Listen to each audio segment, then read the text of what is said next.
correlation, kemudian deskripsi statistik, kemudian grouping atau pivot, dan yang terakhir adalah ANOVA. Nanti kalau misalkan mau bertanya silahkan langsung di. Ini gimana bila aku disuruh mencari 5 customer yang memiliki metadata paling banyak apa? Ada yang bocor itu semuanya. Nah, visualisasi ini berperan penting di dalam bidang machine learning dan data science. Seringkali kita perlu menyaring informasi kunci yang ditemukan dalam sejumlah data. Maksudnya dalam sejumlah data menjadi bentuk yang bermakna dan mudah dicerna. Intinya kan di sini. Nah, visualisasi yang baik dapat menceritakan sebuah cerita tentang data Anda dengan cara yang tidak dapat dilakukan oleh sebuah kalimat. Ya. Nah, apa yang dibutuhkan kalau visualisasi dalam Python? Kita butuh matplotlib-nya dan seaborn untuk membuat gambar informatif yang memberikan informasi dan pengetahuan mengenai dataset. Ya. Kemudian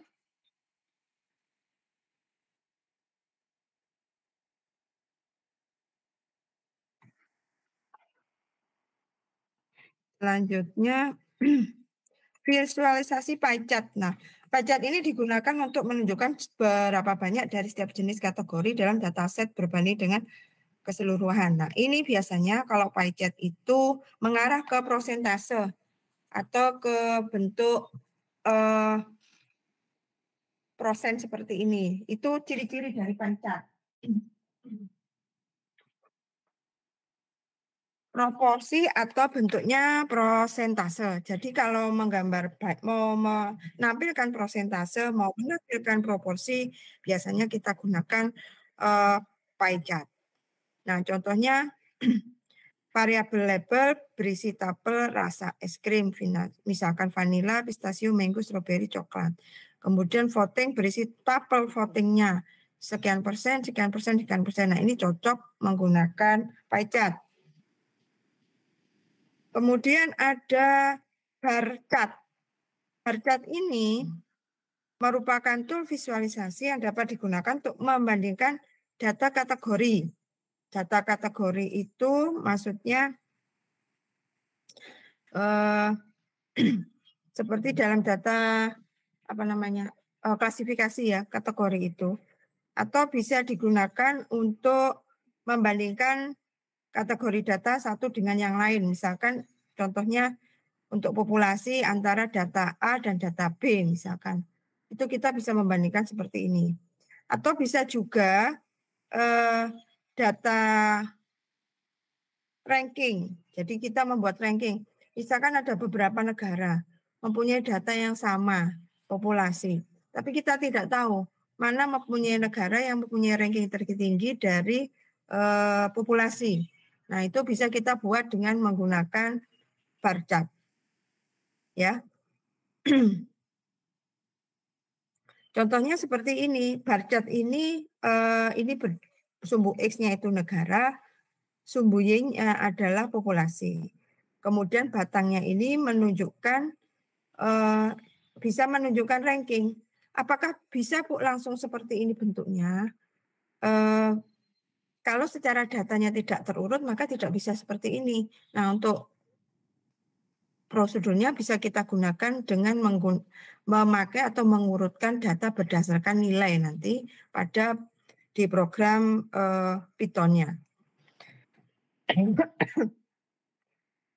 Oke, berikutnya adalah contoh line graph. Line graph-nya ini adalah bentuk visualisasi lain, biasanya menunjukkan tren data. Tren data itu menunjukkan kenaikan atau penurunan suatu kasus. Misalkan contohnya di sini kenaikan dan penurunan temperatur.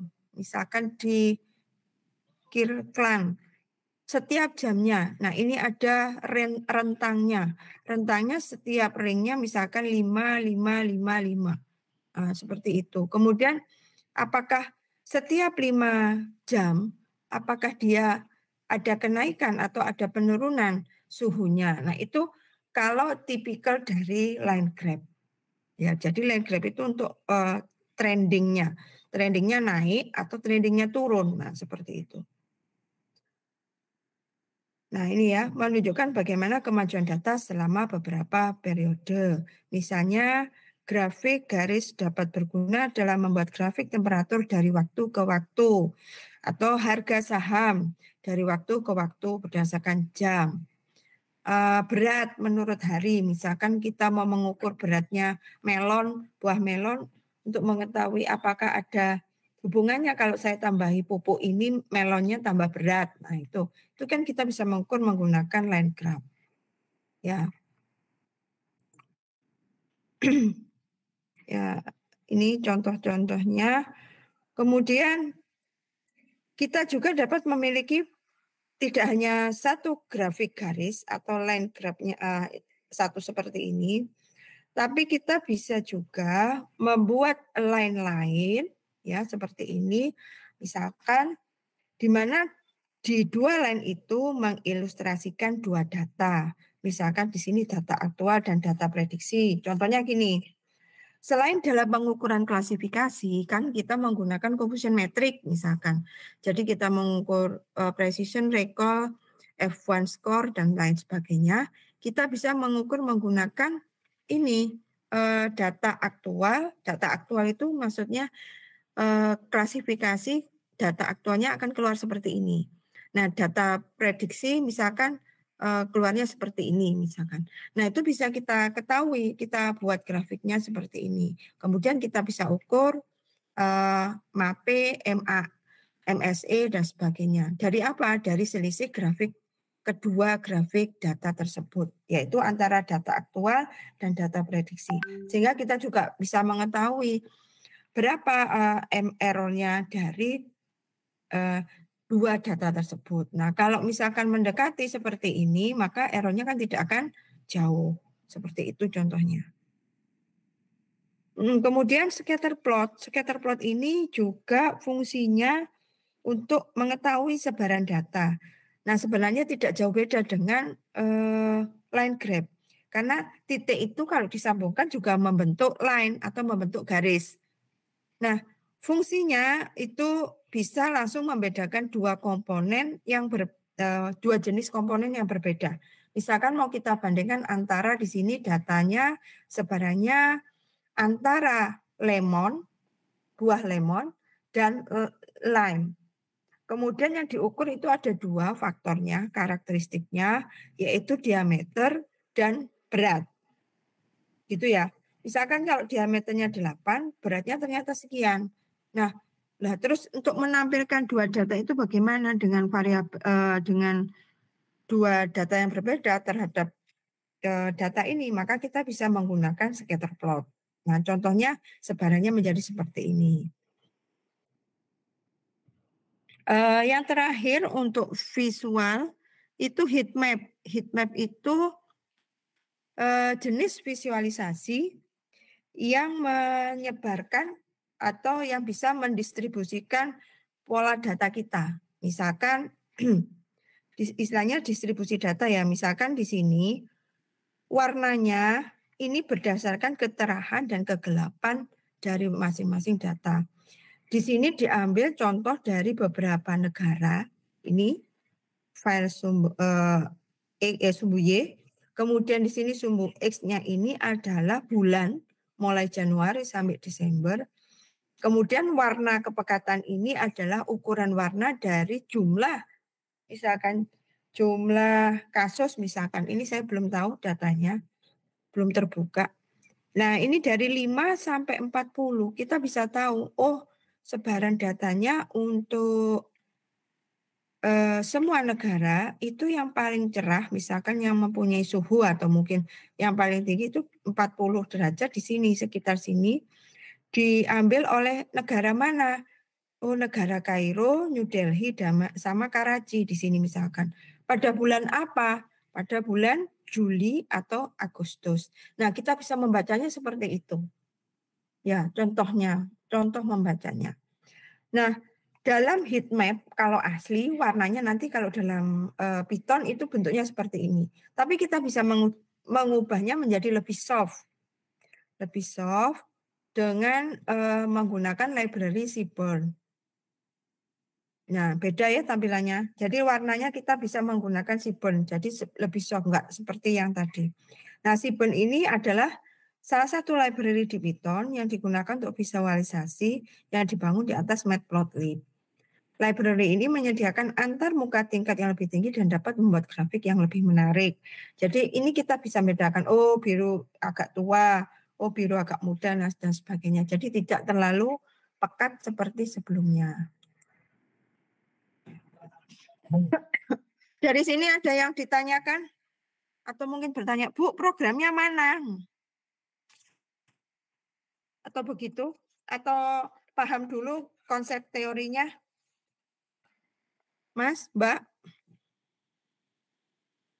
Halo?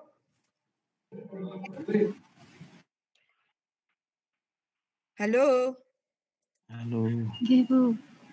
Ada yang bertanya sebelum saya masuk ke itu, visualisasi statistik. Kalau yang tadi kan visualisasi variabel, pie, bar chart, line graph, scatter plot, sama heat map. Ada yang lainnya? Belum ada? Belum ada, Bu. Oke. Mungkin belum, Bu. Mungkin belum. Oke, saya lanjut ya. Nah, untuk berikutnya itu kita bagaimana membuat visualisasi secara statistik. Yang pertama adalah histogram. Nah, histogram di sini adalah digunakan untuk mendistribusikan data.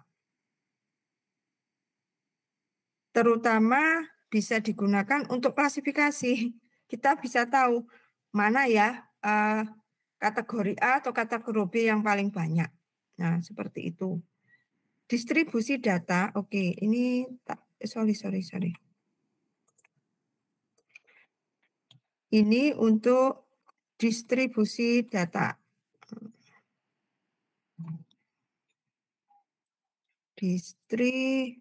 Wah, ini nggak pakai pensil, jadinya yang ini kira elek. Nah, distribusi data, kalau dalam statistik itu ada namanya distribusi normal. Ya, distribusi data itu ada yang normal.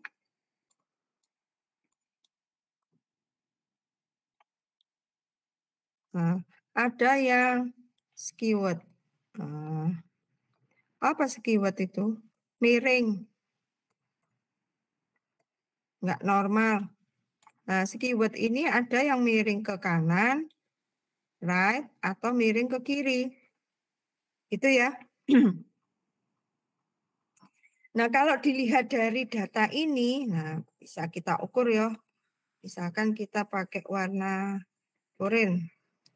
Ya, ini dari sini seret. Terus gini. Nah, ini berarti dia tipikalnya adalah datanya berbentuk skewed miring. Miring kemana? Miring ke arah kiri ya. Nah, kalau ke arah kanan itu datanya berada di sini semua. Kalau distribusi normal, berarti dia berada posisinya, semua data ini berasa pas di tengah-tengah seperti ini. Misalkan gini. Ada contohnya, nah ini seperti ini namanya distribusi normal. Gitu ya. Ntar, saya balik di sini.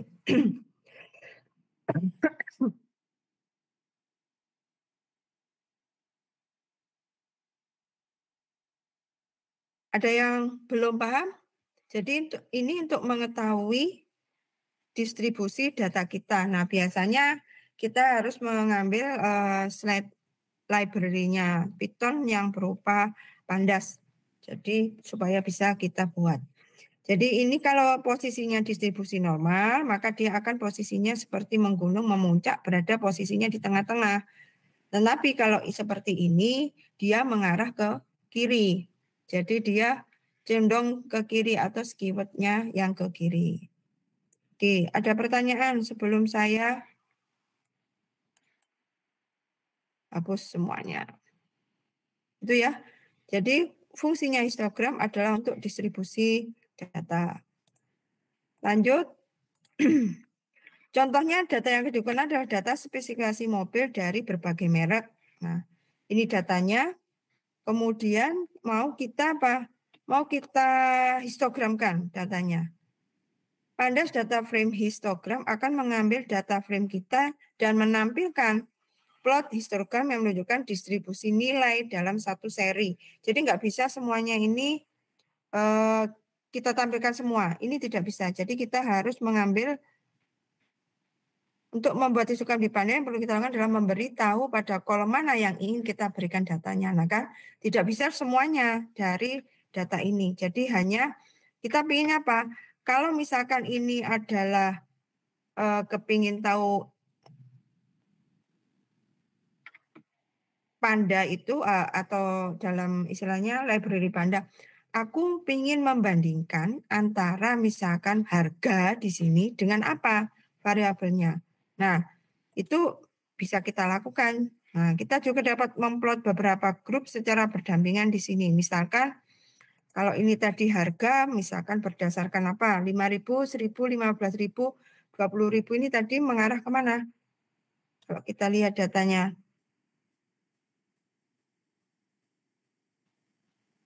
Tadi price-nya di sebelah sana. Mungkin jumlahnya mobil atau jenisnya mobil, misalkan ya, yang mempunyai harganya price-nya di 5.000, 10.000, 15.000, 20.000, 20.000, 25.000. Ini mungkin bukan 25.000, 35.000 ya, ukurannya juta ya, 250 juta, 5 juta dan sebagainya. Nah, selain misalkan hanya satu data, kita juga bisa membuat plot dari histogram ini secara berdampingan. Misalkan di sini maksudnya adalah histogram price ini akan dikelompokkan berdasarkan roda penggerak dari kendaraan. Jadi ada roda penggerak FWD atau 4WD, penggerak 4 roda, atau RWD penggerak belakang. Jadi ini bisa kita lihat number of car, berapa banyaknya jumlah mobil, kemudian di sini size-nya itu bisa jadi 2, 2,5, 3,5, 3,5, 4 ini ya, 4 WD.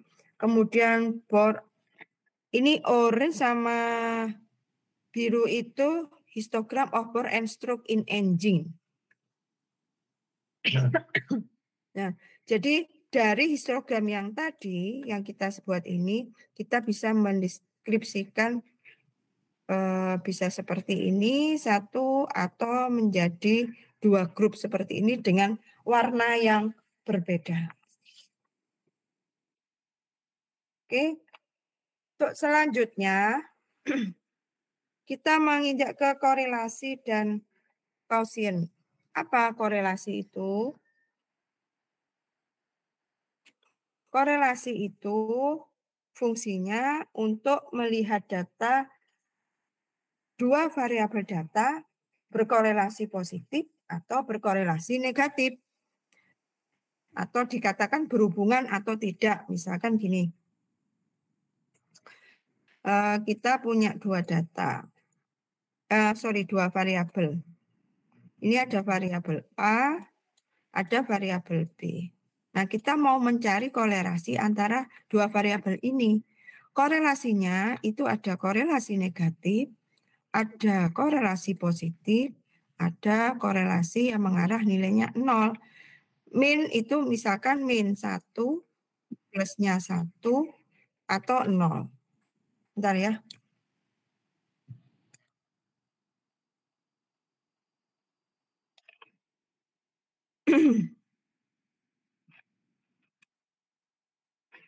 Kita lanjut lagi.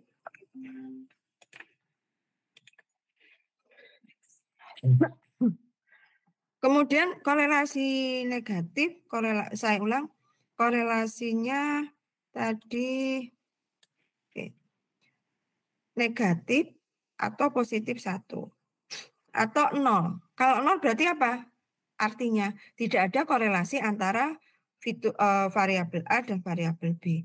Tapi kalau negatif, korelasinya tidak ada hubungannya. Maksudnya sendiri-sendiri, istilahnya tidak terkait satu sama lain. Tapi kalau korelasinya positif, berarti dia menunjukkan bahwa antara fitur A atau antara variabel A dan variabel B saling ketergantungan atau saling berhubungan.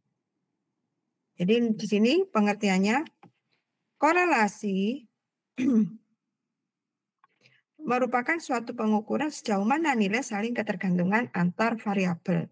Itu ya sudah saya jelaskan. Nah, causation merupakan hubungan antara sebab dan akibat antara dua variabel. Apakah penting untuk mengetahui perbedaan antara keduanya dan bahwa korelasi tidak menimbulkan sebab akibat? Kita penting melakukannya menentukan korelasi jauh lebih sederhana karena menentukan sebab memerlukan analisis lebih lanjut. Jadi nggak hanya seperti ini. Coba kita lihat di sini. Di sini ini scatter plot ya datanya. Kemudian kalau digali garis, ini kalau masih ingat regresi linier, ya kan rumusnya Y MX plus C. Masih ingat ya? Semoga. Y ini variabel Y, X variabel X, M itu gradien, C konstanta. Nah, kalau seperti ini berarti dia mengarah kemana? Ke kiri. Nah, kalau ke kiri biasanya gradiennya adalah negatif. Nah, kalau gradiennya negatif, hubungan antara variabel Y dan variabel X, itu apa korelasinya? Korelasinya adalah korelasi yang negatif. Berapa nilainya? Ya kita hitung kemiringannya. Nah, dari mana nilai gradiennya ini? Nah, seperti itu maksudnya. Itu ya. Ya nanti kalau kita belajar regresi, nanti kita belajar itu. Nah, kemudian ada istilahnya korelasi person. Korelasi person ini atau person korelasi adalah metode default dari fungsi core. Jadi maksudnya kalau di di Python itu pakai fungsi ini, person korelasi namanya, untuk menghitung korelasi antar variabel. Kita dapat menghitung korelasi person dari variabel integer 64 atau float 64, terkadang kita ingin mengetahui signifikansi dari estimasi korelasi. Signifikan itu gini hubungannya. Kalau korelasi person atau correlation tadi, ini ya yang dimaksud, itu mengukur ketergantungan linear antara dua variabel X dan Y. Dari mana rumusannya? Dari sini tadi. Kalau negatif, iya korelasinya berarti negatif. Kalau positif, korelasinya positif. Kalau 0, mendekati 0 nilainya atau 0, tidak ada korelasi yang terhubung antara dua variabel. Nah, menghitungnya dengan ini, regresi linear, karena di sini menggunakan Y sama dengan MX per C. Kenapa tadi menggunakan nilai Y dan nilai X seperti yang dijelaskan di sini. Nah, apakah nanti kalau misalkan negatif sama positif korelasinya, itu akan signifikan? Apa signifikan? Signifikan itu apakah benar-benar saling bergantung gitu loh. Nah, signifikan ini bisa kita hubungkan dengan menggunakan atau mengetahuinya bisa menghitung dari nilai p-value. Gitu ya, Mas, Mbak. Jadi saya ulang, korelasi itu adalah mengukur ketergantungan linier antara dua variabel X dan Y. Sedangkan signifikan itu menghitung atau mengetahui estimasi nilai korelasinya. Nilai korelasi antara X dan Y itu menggunakan p-value. Jadi misalkan, oh korelasinya negatif, berapa p-value-nya? Oh sekian. Oh, korelasinya positif. Oh, berapa p-value-nya? Nah, seperti itu. Jadi ada hubungan keterkaitan antara korelasi sama nilai p-value. Oke, semoga paham. Nah, p-value itu apa? Di sini dijelaskan berapa nilai P ini. Nilai P adalah nilai probability bahwa korelasi antara kedua variabel ini signifikan secara statistik. Mungkin kalau sudah pernah apa itu namanya ini hipotesis, ada hipotesis H0, ada hipotesis H1. Pernah dengar itu enggak dulu di statistik? Halo? Pernah, Bu. Pernah ya? Itu karena pernah tahu maka jadi kalau kita pertama awal H0-nya tentang pernyataan apa? Nah, tentunya berarti berlawanan dengan H0 kan? Ya kan? Nah, kita tahu kalau signifikansinya misalkan di sini. Kalau signifikansinya 0,05 yang berarti bahwa kami yakin bahwa 95% korelasi antar variabel akan signifikan. Maksudnya gini. Kita tadi kan menggambar misalkan ini ada variabel X sama Y. Sebentar. Nah.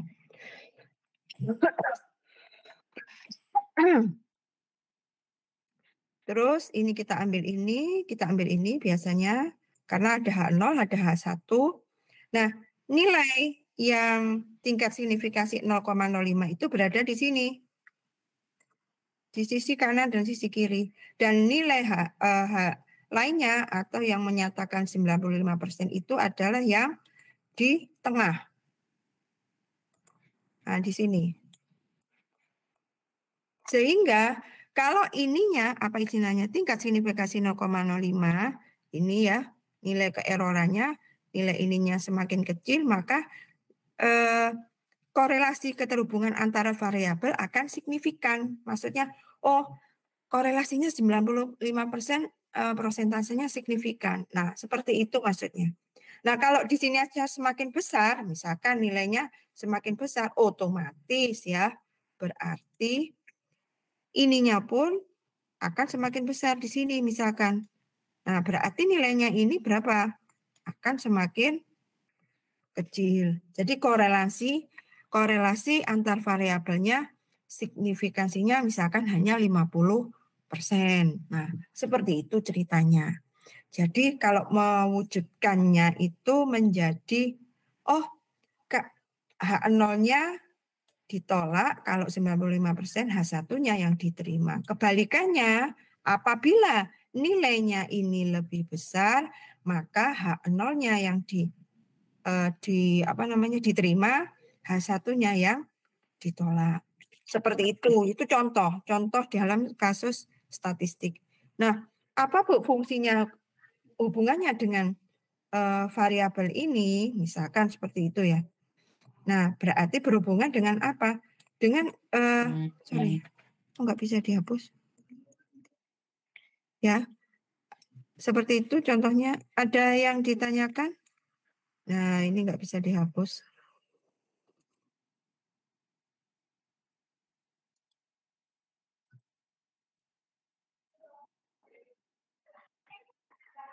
Bentar. Ish.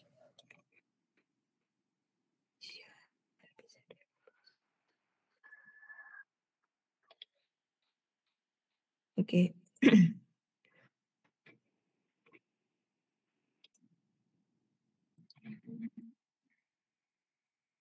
Nggak bisa dihapus hasilnya. Ya. Lanjut. Jadi ini dengan konvensi ketika nilai P, misalkan di sini, sorry. Nilai P-nya adalah kurang dari 0,001, maka kami katakan di sini ada bukti kuat bahwa korelasinya signifikan. Itu kalau 0,01 kan berarti luasannya sebelah kiri dan kanan semakin kecil. Tapi kalau nilai P-nya 0,05 terdapat bukti moderat bahwa korelasi tersebut signifikan. Bedakan ya, di sini ada bukti kuat, ada bukti moderat. Nah, beda. Kuat itu berarti sangat mendukung korelasinya signifikan. Jadi signifikannya hampir 99%. Tapi kalau di sini moderat itu karena 95%. Nah, kalau dia kurang dari 0,1, ada bukti lemah bahwa korelasinya signifikan. Kalau misalkan lebih besar dari 0,1, tidak ada bukti bahwa korelasi tersebut signifikan atau dikatakan tidak signifikan. Gitu aja, lebih mudah. Ya. Nilai-nilai p-value-nya ini maksudnya. Oke. Lanjut. Nah, gimana caranya menghitung korelasi dan p-value? Kalau dalam Python, misalkan kita punya data yang seperti tadi, data engine mobil, kita akan mengetahui korelasi persen dan nilai P-nya, P-value-nya dari apa? Dua variabel, yaitu wheelbase dan harga. Nah, gimana caranya? Ini untuk person correlation, itu untuk manggil korelasinya. P-value itu untuk menghitung nilai P-nya. Statistic person R itu adalah memanggil fungsi statistik, namanya statistic person, menghitung person correlation, kemudian horsepower dan price. Horsepower itu maksudnya tenaganya, tenaga mobil, misalkan. Nah, print the person correlation coefficient is person correlation with a p-value of P. Nah, ternyata yang dicari di sini bukan wheelbase ya, maaf. Horsepower tenaganya terhadap harga. Jadi tenaga mobil misalkan, kalau kan Anda punya sepeda, sepedanya kan ada tenaga 150 cc misalkan. Oh, itu tenaganya semakin besar energinya, kekuatannya, cc-nya biasanya tenaga yang dihasilkan semakin besar. Kalau semakin kecil cc dari kendaraan, maka tenaganya yang dihasilkan juga semakin kecil. Nah, apakah itu berhubungan dengan harga? Nah, kita kepingin tahu hubungan korelasinya dan nilai signifikansinya. Nah, ternyata persen korelasinya itu menunjukkan di angka 0,8. Berarti tidak di antara, berarti posisinya di antara berapa? 1 dan min 1. Jadi mendekati 1 ya ini, 0,8 sekian. 0 tapi mendekati 1. Dengan p-value atau nilai P-nya adalah di 6,36. Berarti berapa persen P-value? P-value tadi ini ya, ingat. Ini ya, nilai P-nya ini.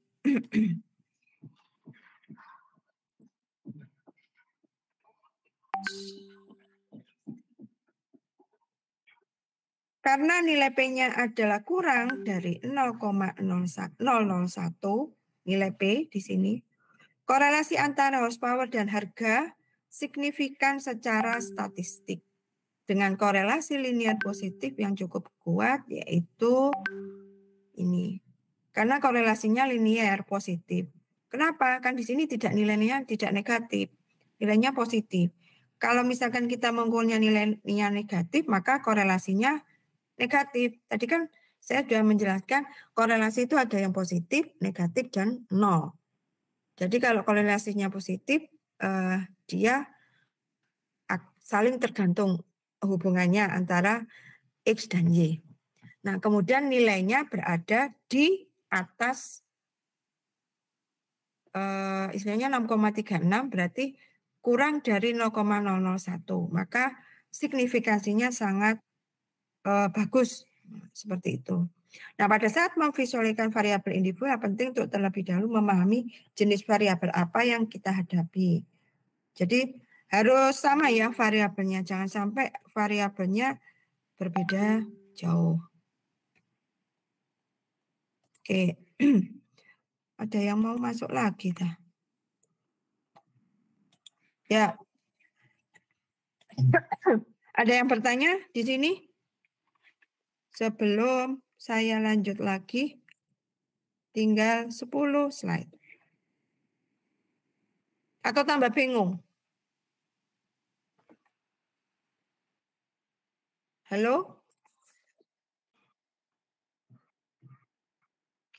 Ya, Kak Anu yang bertanya, saya lanjut saja.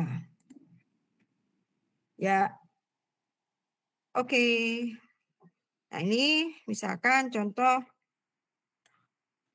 untuk memulai memahami keterhubungan linear antara variabel individu dan harga, kita dapat melakukan ini dengan menggunakan regresi plot. Plot itu regresi. Fungsi ini memplot scatter plot ditambah garis regresi yang sesuai untuk data. Gambar di samping ini memperlihatkan hubungan korelasi positif kuat antar variabel. Kita dapat memeriksa korelasi antar engine size dan harga sekitar 0,87. Berarti korelasinya mengarah kemana? Mengarah positif, di mana nilainya korelasinya 0,87. Saat kapasitas mesin naik, kesimpulannya apa? Ini, saat kapasitas mesin naik, maka harga mobil tersebut juga tinggi. Nah, ini menunjukkan hubungan linear antara kedua variabel. Apakah ukuran mesin berpotensi menjadi prediktor harga? Nah, itu bisa kita lihat juga dengan mencari korelasi dan nilai p-value-nya itu tadi. Kalau ternyata nilainya itu korelasinya positif, berarti ada keterhubungan. Apalagi signifikan yang diukur tadi 0, sekian, 0,6 sekian. Jadi nilai P-nya di atas 50, sangat signifikan. Berarti di situ kita simpulkan ada keterhubungan antara harga dan kapasitas mesin. Nah, kayak gitu. Jadi kita ngukur variabel-variabel kita. Ini tujuannya untuk mengukur variabel-variabel kita tuh ada hubungannya apa enggak. Nah, kalau enggak ada hubungannya ya wes, enggak usah kita masukkan, itu kan bisa jadi seperti itu. Apakah nanti berhubungan dengan klasifikasi yang mau kita buat? Nah, kan seperti itu maksudnya.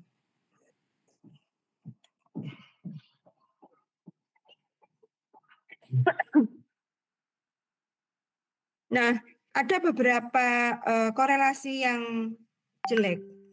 Gimana Bu jelek itu?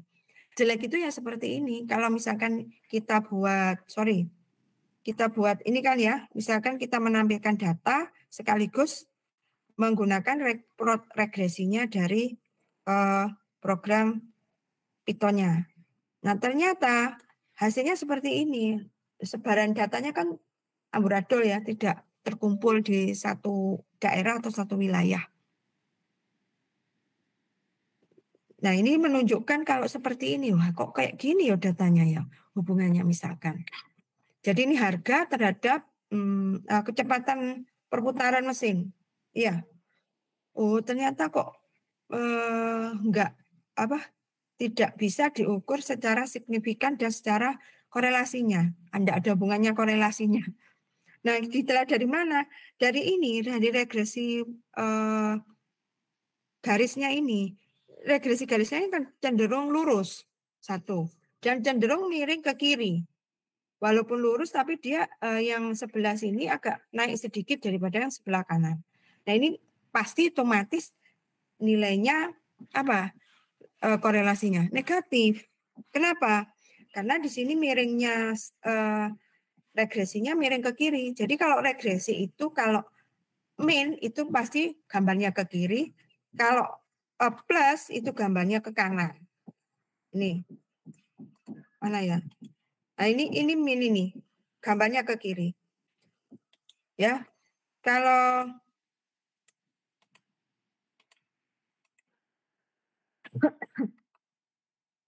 misalkan ini ke kanan, nilainya positif. Nah, kalau ini gimana, Bu? Ini datar. Datar itu cenderung miring ke kiri, berarti dia mendekati 0. Gradiennya mendekati 0. Jadi ini korelasi puncak RPM dan harga dapat melihatnya kira-kira 0,1 sekian. Ini korelasi antara puncak RPM dan ini. Jadi ini cenderungnya apa? Otomatis sepertinya tidak signifikan, tidak ada hubungannya antara RPM sama harga. Itu ceritanya begitu. Paham ya? Nah, visualisasi statistik berikutnya itu adalah kategori variabel statistik. Ini sudah saya singgung di minggu lalu. Kita bisa menggambar box plots-nya ini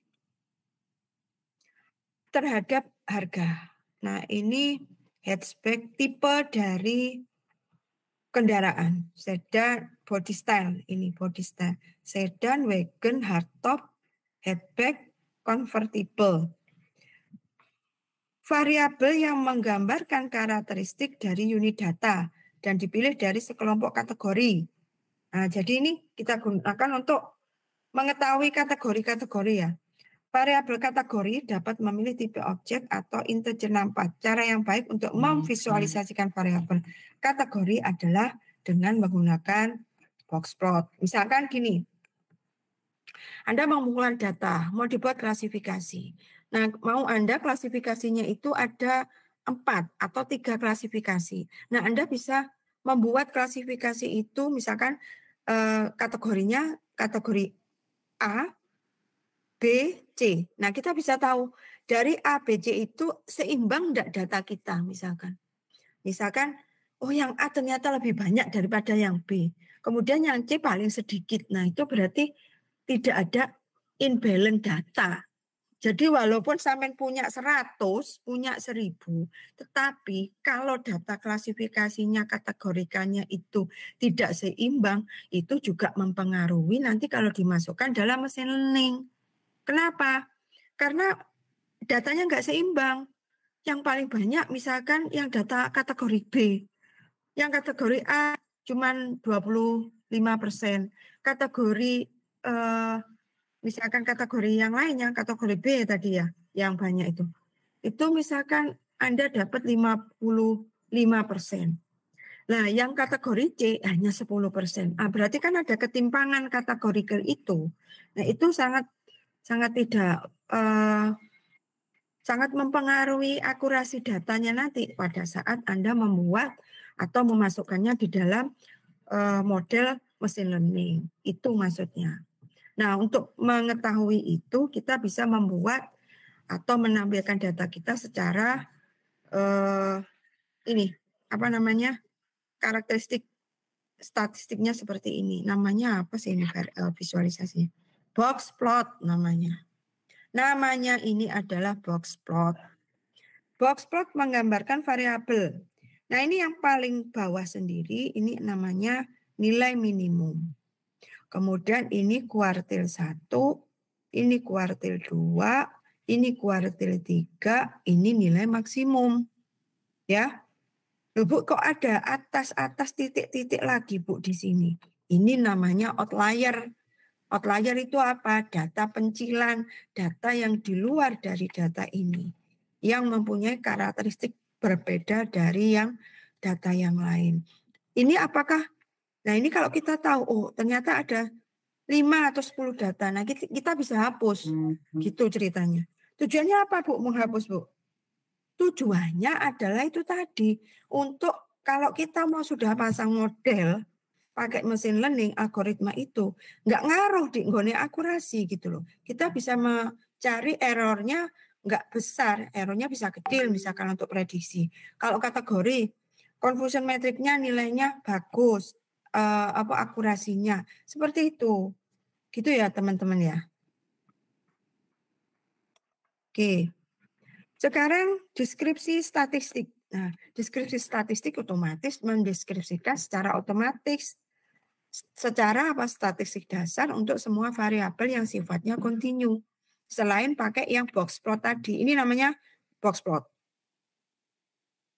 Jadi kita bisa melihat di sini ya, jumlah variabel, rata-rata, standar deviasinya, nilai minimalnya, IGR, nilai maksimal.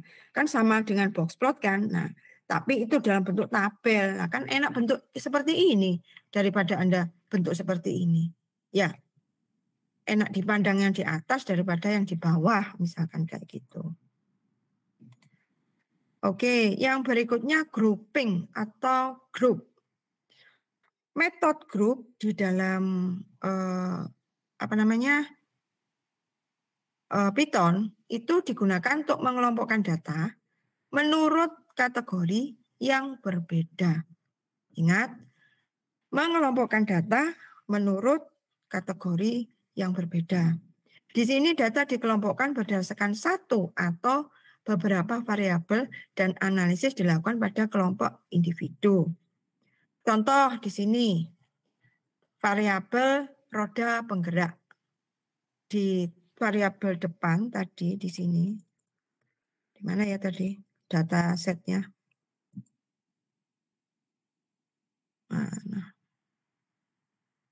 Nah, drive wheel ya, penggerak roda.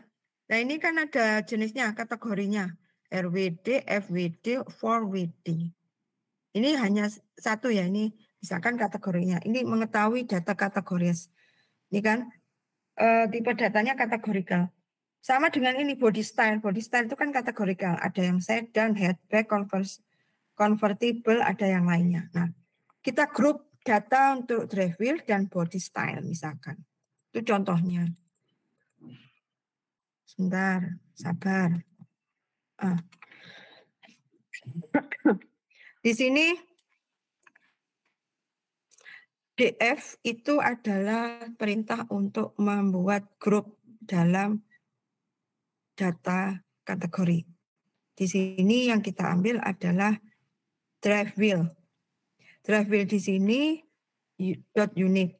Array-nya ada RWD, 4WD, FWD dan 4WD. Tipe datanya adalah objek. Kemudian kita lihat selanjutnya. Anda juga dapat mengelompokkan dengan beberapa variabel. Itu satu variabel ya. Tadi kan saya bilangnya masih drive wheel. Nah, body apa namanya? Body style itu tadi kan juga kategori semua, bukan angka ya di sini. Tipe datanya kategori. Makanya tadi di awal kemarin kita harus tahu, oh ini tipe datanya kategori, oh ini tipe datanya numerik, ini tadi ordinal dan sebagainya. Itu harus paham. Nah, di sini ada dua yang misalkan mau kita kelompokkan atau kita grouping. Roda penggerak, drive wheel, dan body style. Ini mengelompokkan data frame dengan kombinasi unik, drive wheel, dan body style. Kita dapat menyimpan hasilnya dalam variabel group test 1. Nah, itu contohnya. Misalkan ini, body style sama mana tadi? Nah, jadinya kalau dibuat grup yang ini tadi, jadi dibuat grup antara dua data atau dua variabel, yaitu drive wheel dan body style, ini disimpan lagi di dalam grup test, gitu ya.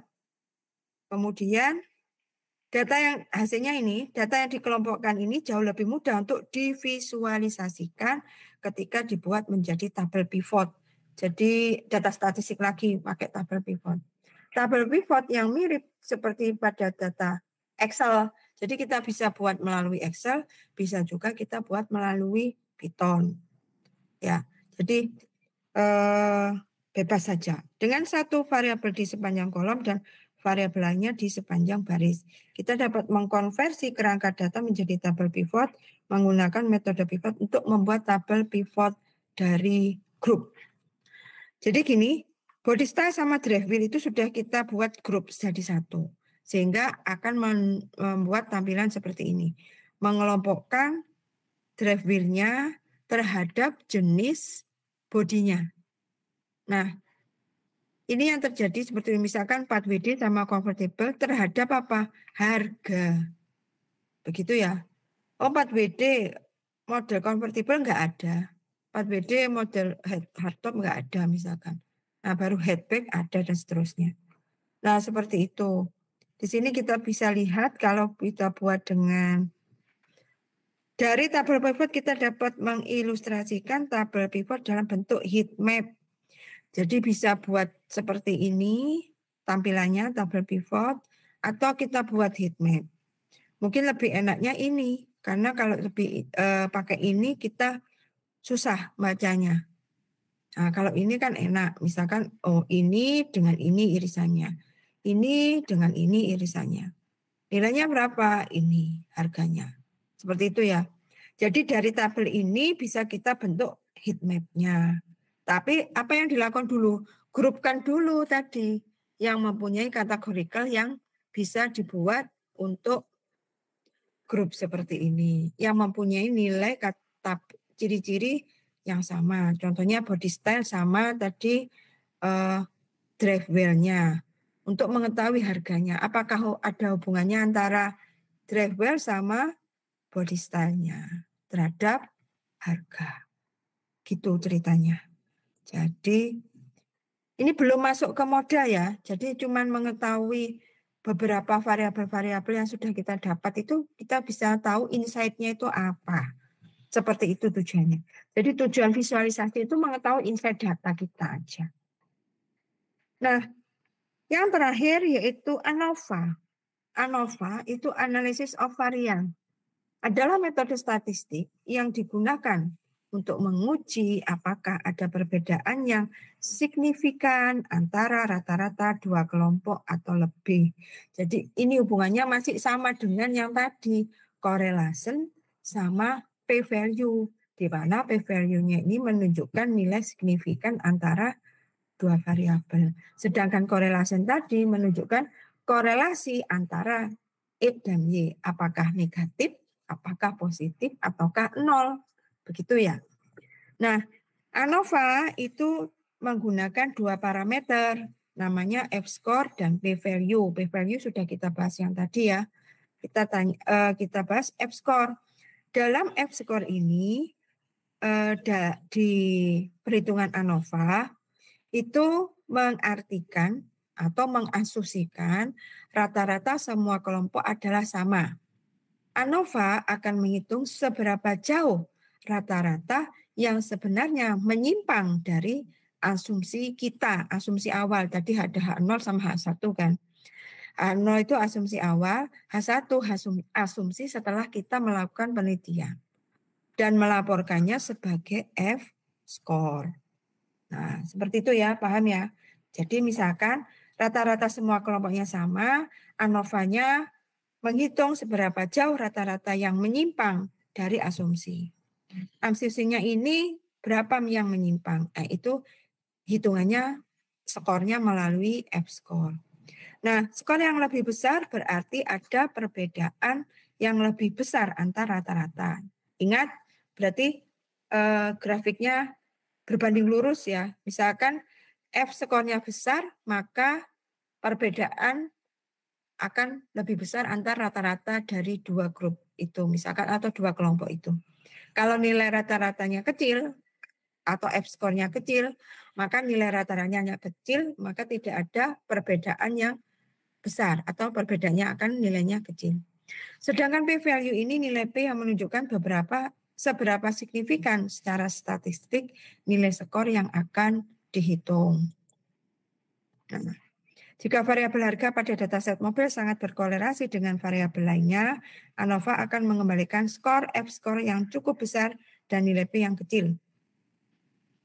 P-value ya. ANOVA menganalisis perbedaan antar kelompok yang berbeda dari variabel yang sama. Fungsi grup B akan berguna dalam kasus ANOVA.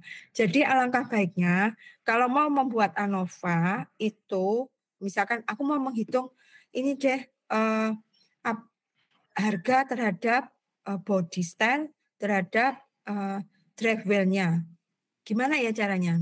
Kalau datanya itu masih berupa tabel yang seperti awal, itu tidak akan menyelesaikan dengan menghitung ANOVA. Ingat ya. Jadi harus Anda buat grup tadi sehingga dari grup itu bisa menyampaikan tabel pivotnya. Itu yang harus dilakukan. Nah, ANOVA menganalisis perbedaan antara kelompok yang berbeda dari variabel yang sama. Fungsi grup B akan berguna dalam kasus ANOVA. Mari kita lihat apakah jenis roda penggerak mempengaruhi harga. Ya.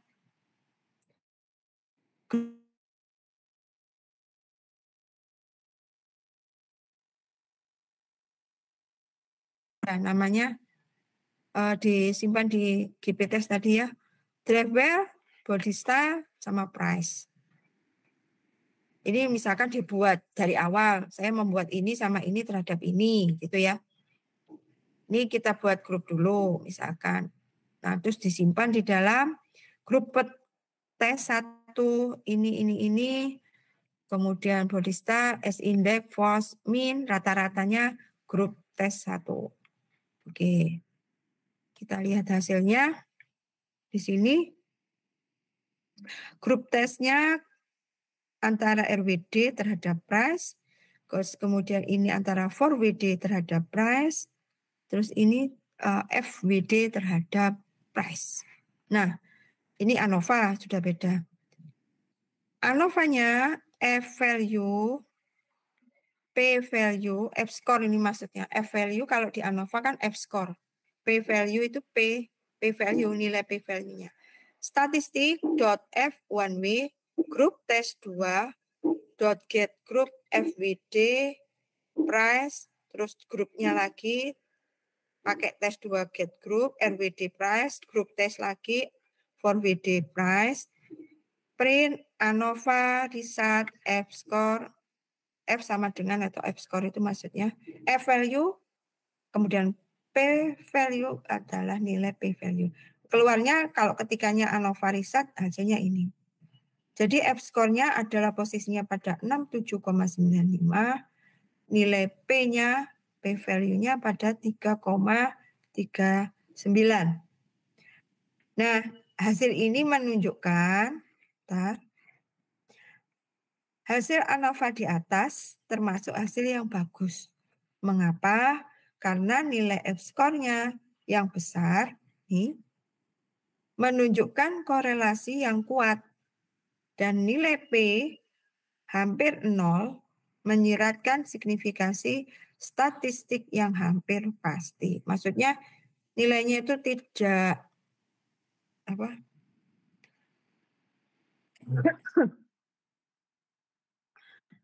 jauh-jauh dari 0, bukan hampir 0 nih maksudnya. Ya. Tetapi apakah ini berarti ketiga kelompok yang diuji semuanya berkorelasi tinggi? Nah, ini dibutuhkan tes data statistik yang lain. Nah, apakah ada di sini? Ya tidak, kita belajar statistik lagi sendiri. Begitu ya ceritanya. Jadi ini secara sederhana kita mengetahui insight dari beberapa fitur atau beberapa variabel data punya kita. Begitu, Mas, Mbak? Ada yang bertanya? Hello? Hilangkah ini semua? Halo? Iya, Bu. Iya, Bu. Halo, Bu. Ada yang ditanyakan, tambah bingung apa tambah enggak bingung?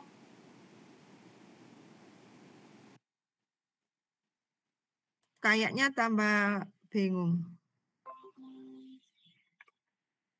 Ya, tugas ya. Minggu depan kan libur. Sambil puasa, ya. Kerjakan semua tugas-tugasnya itu ya.